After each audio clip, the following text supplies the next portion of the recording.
Hi guys, welcome back to my channel তিথির তিন্নলিপি। আজকে আলু কপির কষা একটু দেখাবো। কি কি আছে এখানে দেখে নিন। এখানে আছে ফুলকপি সেদ্ধ করা, এটা হচ্ছে সেদ্ধ করা আলু আছে, এখানে পেঁয়াজ আছে, টমেটো আছে, ধনে পাতা আছে আর কাঁচা লঙ্কা আছে।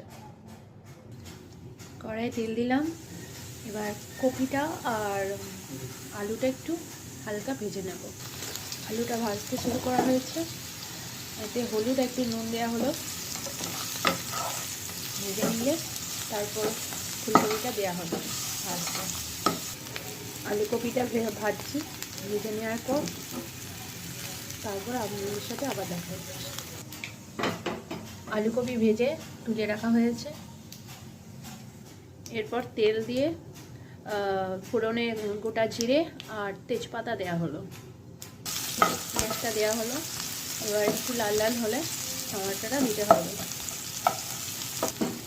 পেঁয়াজটা এবার লাল লাল ভাজা ভাজা হয়ে এসেছে, এবার আমি টমেটোটা দিয়ে দেবো।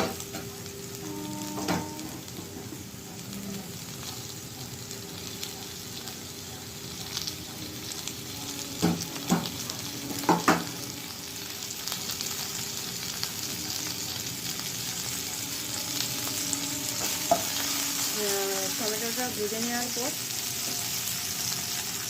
এবার আদা রসুন বাটা দেবো আর একটু নুন ছড়িয়ে দেবো যাতে টমেটোটা নরম হয়।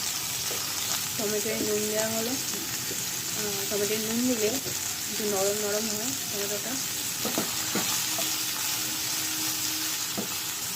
এবার আদা রসুন পেস্টটা দেওয়া হচ্ছে,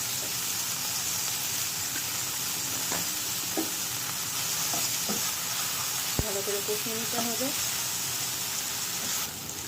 এবার আদাটা কষা হয়ে গেছে, টমেটো কষা হয়ে গেছে, সব একসাথে কষিয়ে নিয়ে হলুদ, লঙ্কার গুঁড়ো মানে হচ্ছে কাশ্মীরি লঙ্কা, জিরে গুঁড়ো, ধনে গুঁড়ো দেওয়া হলো, কষিয়ে নেওয়া হচ্ছে।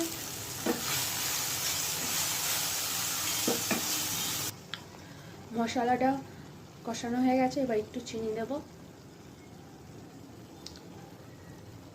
এবার আলু আর যে ফুলকপিটা ভাজা ছিল এটা দিয়ে দেবো।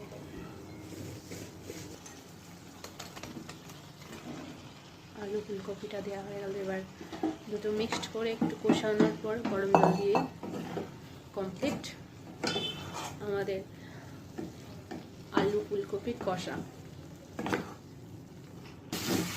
কষানো চলছে।